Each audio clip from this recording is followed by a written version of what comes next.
Hello बच्चों, आज हम पढ़ेंगे dimensions, applications of dimension part 2 में क्या है? प्रिंसिपल ऑफ होमोजेनिटी, मतलब to check the dimensional consistency of an equation, to check the dimensional consistency of an equation or expression। तो बच्चों, इसके लिए एक प्रिंसिपल होता है, प्रिंसिपल ऑफ होमोजेनिटी। देखिए, प्रिंसिपल ऑफ होमोजेनिटी क्या होता है उसको समझ लेते हैं पहले, फिर करेंगे। Principal of homogeneity, principal of homogeneity ये कहता है कि केवल वो क्वांटिटीज ऐड या सब्ट्रैक्ट कर सकते हैं जिनकी डायमेंशन सेम हो। ठीक है, ऐसी कौन सी क्वांटिटी? जैसे मैंने आपसे कहा कि 2 kg वाटर और प्लस 5 मीटर पर सेकेंड स्पीड, इनको प्लस करिए। ये कैसे प्लस हो जाएगा? ऐसे तो नहीं हो सकता, है ना।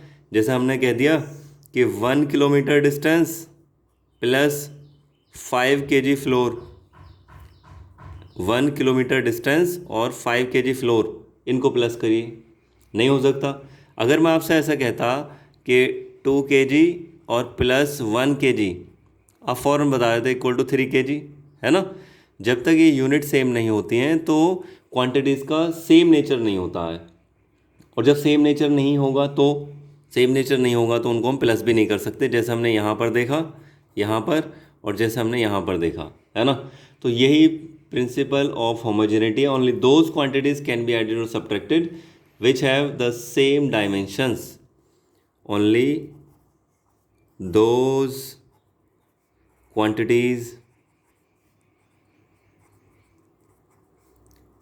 कैन बी एडेड और subtracted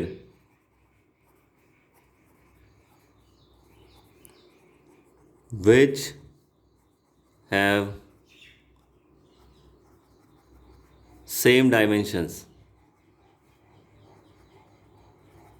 जिनकी सेम डायमेंशंस होंगी उन्हीं को ऐड या सब्ट्रैक्ट कर सकते हैं हम।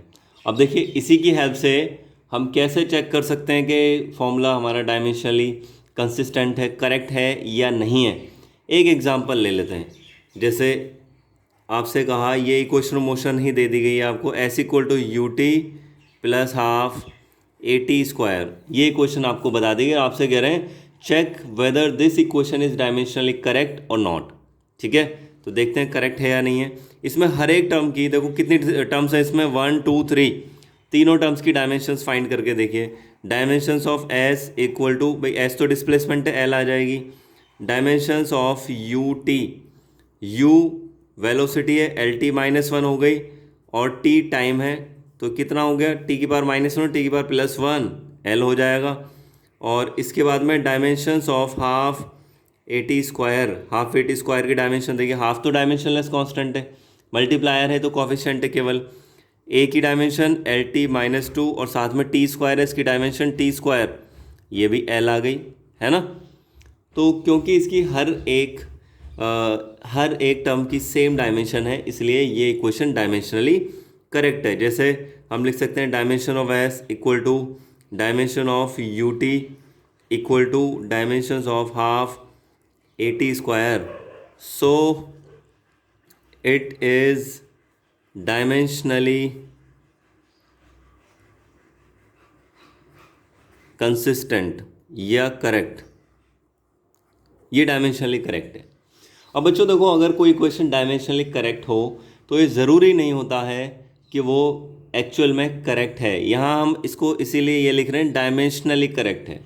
डायमेंशनली करेक्ट होना ये ज़रूरी नहीं है कि वो एक्चुअल में करेक्ट इक्वेशन है। जैसे यहाँ पर मैं 580 स्क्वायर लिख देता, यहाँ 580 स्क्वायर 5 की डायमेंशन नहीं होती, 5 यहाँ आता ही नहीं, है ना। तो चाहे इक्वेशन में ये लिखूँ S equal to U T plus half A T square, या हाफ के प्लेस पे कुछ और टर्म ले लूँ, तब भी इस मेथड से डायमेंशनली करेक्ट ही आंसर आएगा। तो अगर डायमेंशनल इक्वेशन करेक्ट है तो करेक्ट हो भी सकती है और नहीं भी, लेकिन अगर इनकरेक्ट है तो वो 100% इनकरेक्ट ही होगी, डेफिनेटली इनकरेक्ट ही होगी। ठीक है, तो हम लिख रहे हैं if an equation is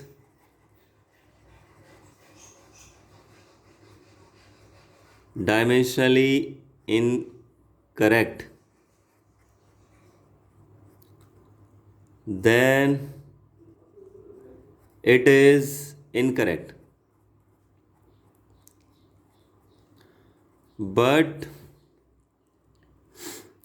if any equation is dimensionally correct,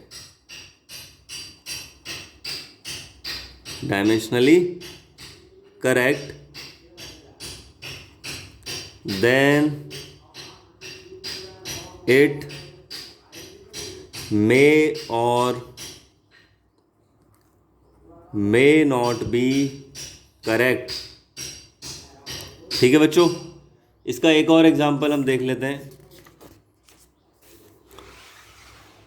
जैसे आपसे कह रहे हैं, एक फॉर्मूला आपको दे दिया कि चेक करिए U is equal to mgh dimensionally correct है या नहीं।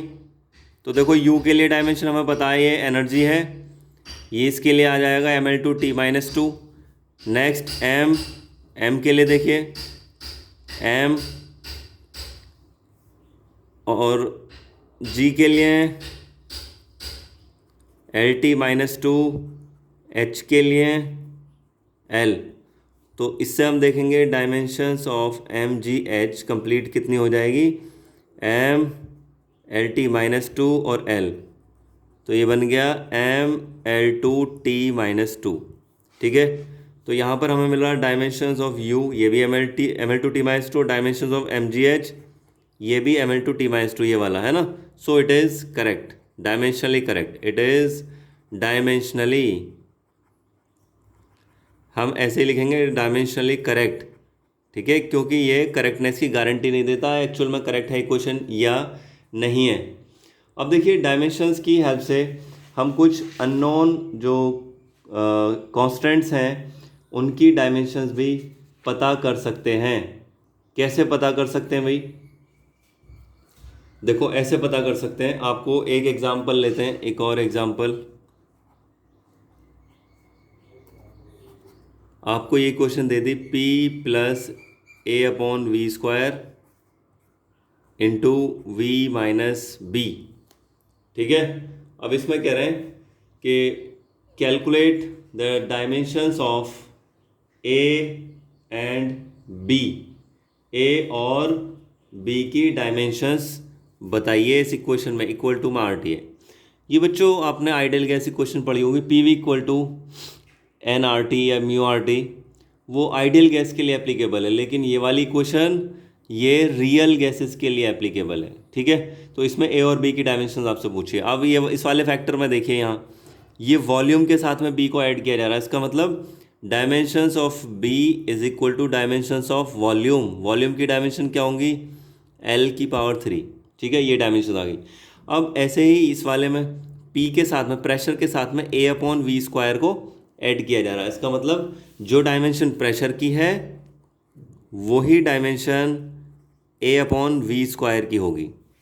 ठीक है, तो इसको हमने लिख लिया डायमेंशंस ऑफ a/डायमेंशन ऑफ v² की L⁻6। और देखिए प्रेशर की डायमेंशन कितनी, प्रेशर की डायमेंशन mL-1t-2।